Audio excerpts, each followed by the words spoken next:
La unidad pilosebácea es un anexo cutáneo que comprende el folículo piloso, el músculo erector del pelo, la glándula sebácea y en algunas localizaciones las glándulas apocrinas. Recuerden que tenemos dos tipos de glándulas sudoríparas. Las ecrinas son las que desembocan en la superficie de la epidermis y las apocrinas presentes en partes específicas del cuerpo que desembocan en el folículo piloso. El complejo piloso deriva de un brote de células indiferenciadas pluripotentes de la epidermis fetal, es decir, células que luego van a diferenciarse en otros tipos celulares. De este brote, también llamado germen folicular o germen primitivo, van a proliferar las células hacia la profundidad hasta llegar a la hipodermis y luego hacia la superficie para formar el infundíbulo. Es decir, se va a formar un cordón de células epidérmicas que se va elongando hacia la profundidad en forma perpendicular a la superficie de la piel hasta formar el bulbo. Y luego la proliferación continúa hacia la superficie, es decir, como que sube, para formar el infundíbulo.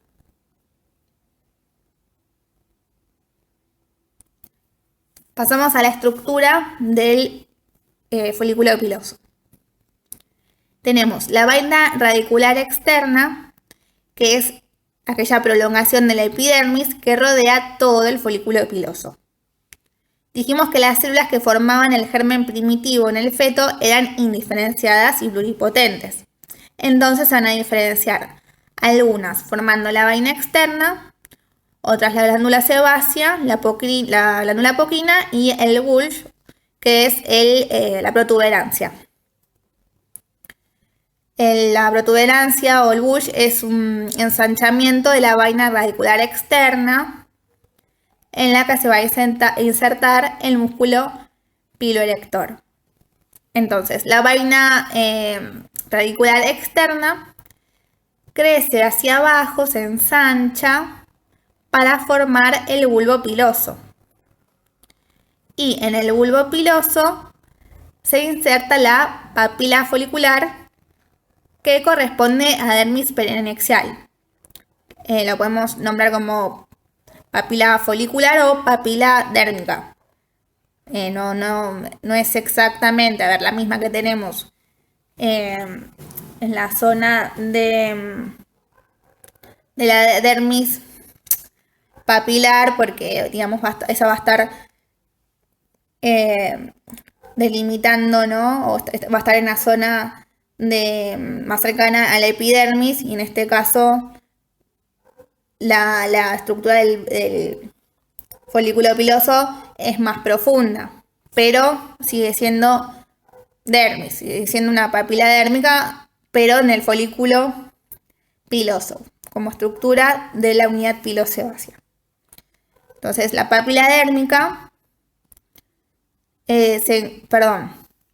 dijimos que entonces el bulbo se inserta por la papila folicular, que corresponde a la dermis perianexial. Por encima de la papila vamos a encontrar la matriz pilosa, que está compuesta por células madres y melanocitos. La papila dérmica se encuentra irrigada por capilares arteriales y venosos, y esta irrigación es la que permite la nutrición del pelo. También tenemos una membrana vítrea que se interpone entre la vaina radicular externa y la dermis. Bueno, volvemos a la matriz pilosa. La matriz pilosa es equivalente a la capa germinativa de la epidermis, pero sus células van a dar origen a dos estructuras: a la vaina radicular interna y al pelo. La vaina radicular interna está formada por las capas de Henle, que es la primera en cornificarse, la capa de Huxley y la cutícula. Esta cutícula de la vaina radicular interna se va a engastar con las células similares del pelo, porque justamente la estructura del pelo está formada de afuera hacia adentro por la cutícula, la corteza y la médula. Entonces, las cutículas del pelo y de la vaina interna se interdigitan íntimamente y ascienden con el crecimiento del pelo. Esta es una imagen microscópica del pelo. La cutícula es la capa más externa y está formada por células planas dispuestas como las tejas de una casa o como escamas. Esta configuración le permite imbricarse con sus contrapartes de la vaina radicular interna, lo que hablábamos de la cutícula. La cutícula es de la vaina radicular interna y la del pelo. La cutícula es responsable del brillo del pelo y de proteger la corteza de agresiones químicas o físicas que ocurren como consecuencia de la exposición al ambiente o de maniobras cosméticas como la tintura, el planchado del pelo, el alisado, etc. La corteza forma la mayor parte de la fibra del pelo y de ella dependen sus propiedades físicas como la rigidez, ya que está compuesta por queratina dura. Es la porción más gruesa e importante. La médula se encuentra en el centro del pelo y está compuesta por células de queratina blanda. Las proteínas capilares son en su mayor parte queratina. La queratina del cabello y de las uñas tienen mayor contenido en azufre que la de la piel. Podemos diferenciar entre dos tipos de queratina dura y blanda. Como se mencionó, la queratina dura presente en la corteza y la queratina blanda se observa en la médula del pelo. La ruptura de la queratina se debe a la acción de álcalis fuertes.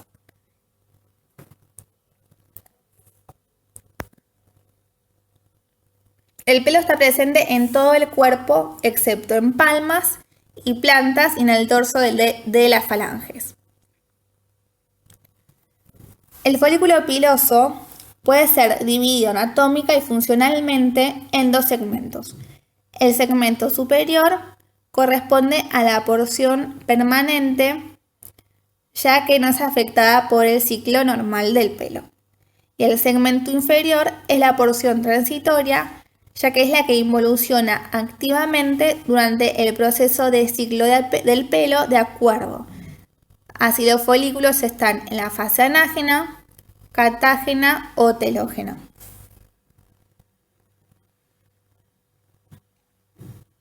Entonces, el segmento superior permanente se lo denomina así, permanente, porque no va a sufrir ninguna modificación o se va a mantener sin importar en qué ciclo de crecimiento se encuentra el pelo. En cambio, el segmento inferior es transitorio porque sí le afecta el ciclo en el que se encuentre el pelo.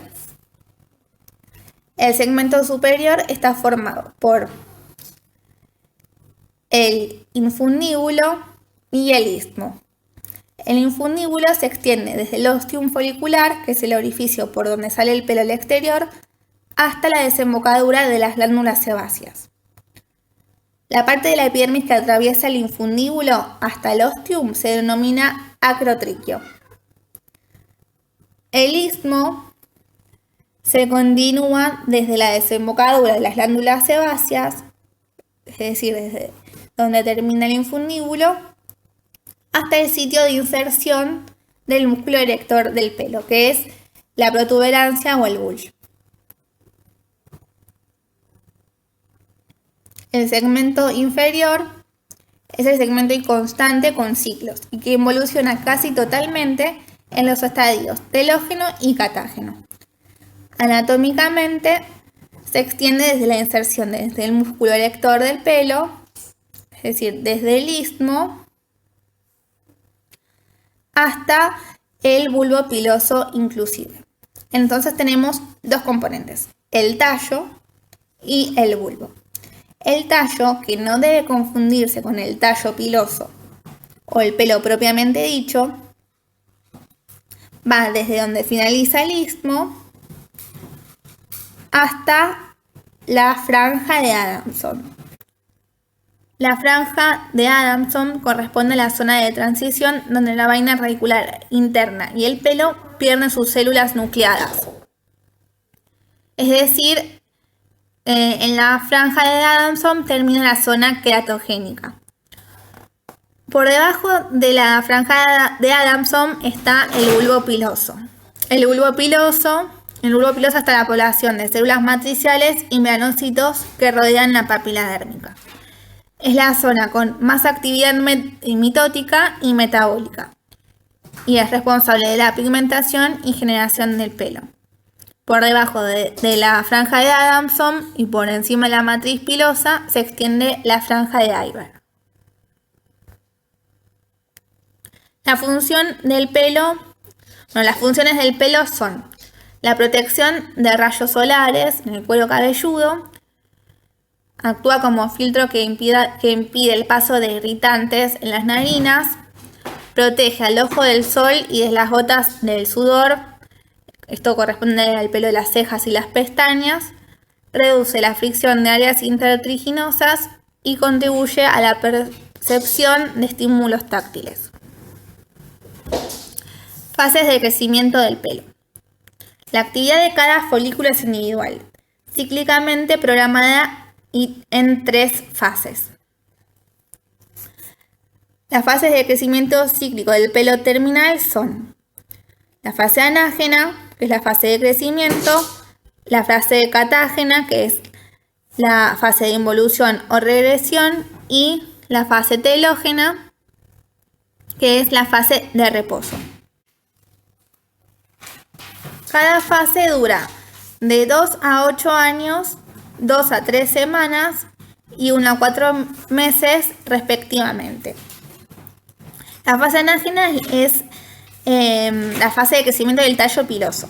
Hay una rápida proliferación de los queratinocitos foliculares. Recuerden que en el bulbo, por encima de la matriz pilosa, por encima de la papila, tenemos a la matriz pilosa y que la matriz pilosa da origen a la vaina radicular interna y al pelo. Entonces, la vaina radicular interna se queratiniza para soportar y guiar al tallo piloso, al pelo, durante su proceso de diferenciación, pero sus células muertas se desintegran al alcanzar el segmento superior del folículo piloso, con lo que libera el tallo piloso y continúa su avance a través de la superficie de la piel. La duración de la fase anágena depende principalmente de factores genéticos. También la duración de esta fase determina la longitud del tallo piloso y es sensible a la quimioterapia. La fase catágena, los folículos pilosos sufren un proceso de involución o regresión, caracterizado por una muerte celular programada, apoptosis en la mayoría de los queratinocitos foliculares. La papila folicular continúa en contacto con el epitelio. En la fase telógena, el folículo piloso entra en una fase de reposo. No hay actividad mitótica ni pigmentaria. Al final de esta etapa, el pelo se desprende, muchas veces empujado por el crecimiento de otro pelo. Luego se vuelve a la fase anágena.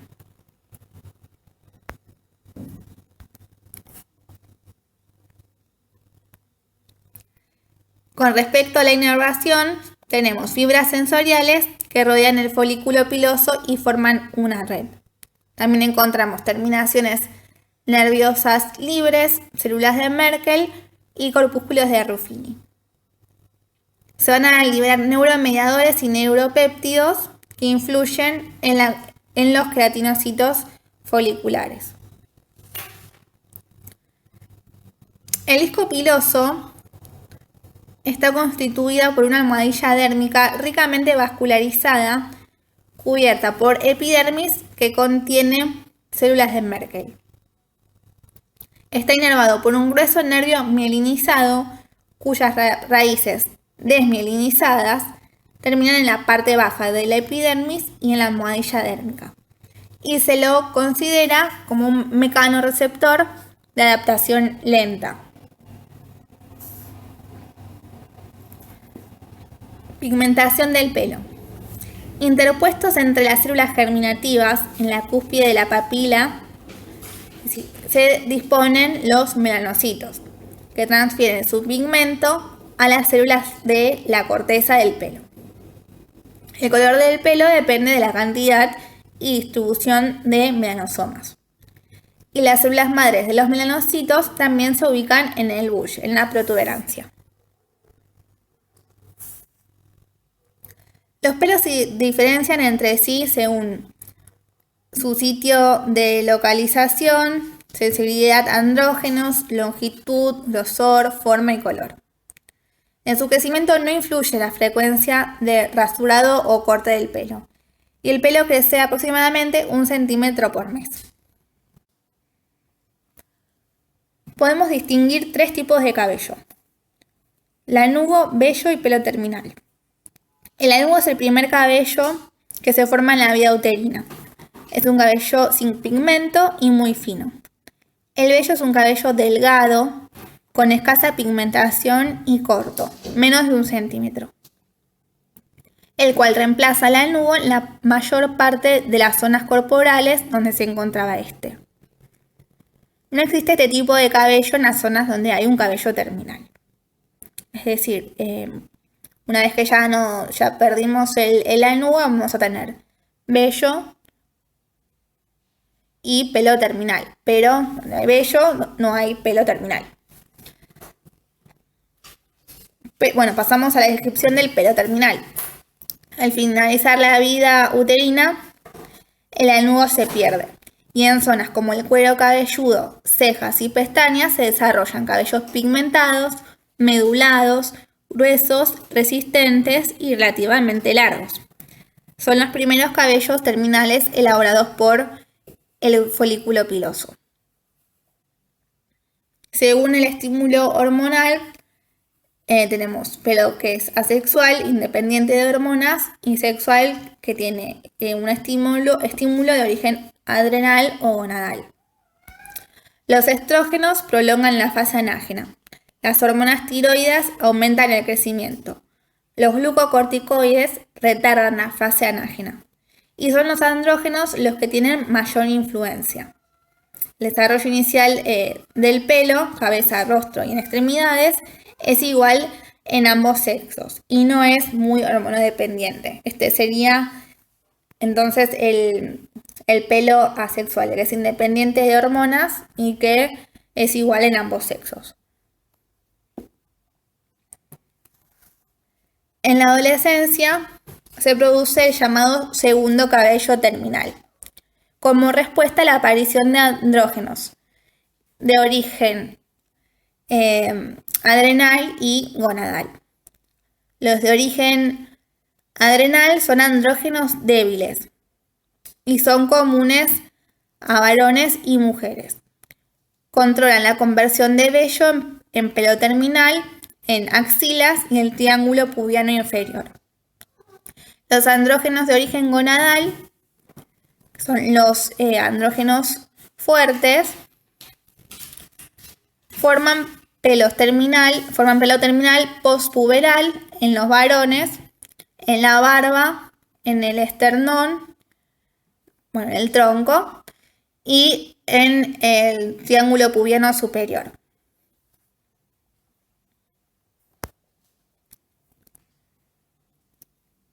En el hombre adulto, los andrógenos inhiben el crecimiento del pelo terminal del cuero cabelludo y determina su propia involución determina su progresiva evolución y transformación en vello.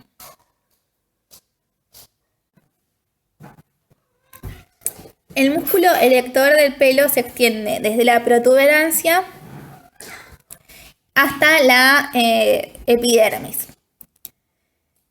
siempre en el ángulo más abierto entre el folículo y la piel. El pelo que se implanta en forma oblicua se endereza formando el pelo de punta cuando el músculo se contrae. La piel vecina se hunde formando un hoyuelo. La contracción del músculo también exprime las glándulas sebáceas. En los infundíbulos de la cara, el cuero cabelludo y la parte superior del tronco tenemos como parte de la flora microbiana normal a las bacterias Staphylococcus epidermidis y Propionibacterium magnes. Como levaduras tenemos Pityrosporum ovale y Pityrosporum orbiculae. Y también ácaros son los Demodex folliculorum y Demodex brevis. Con esto terminamos la clase de unidad pilosebácea.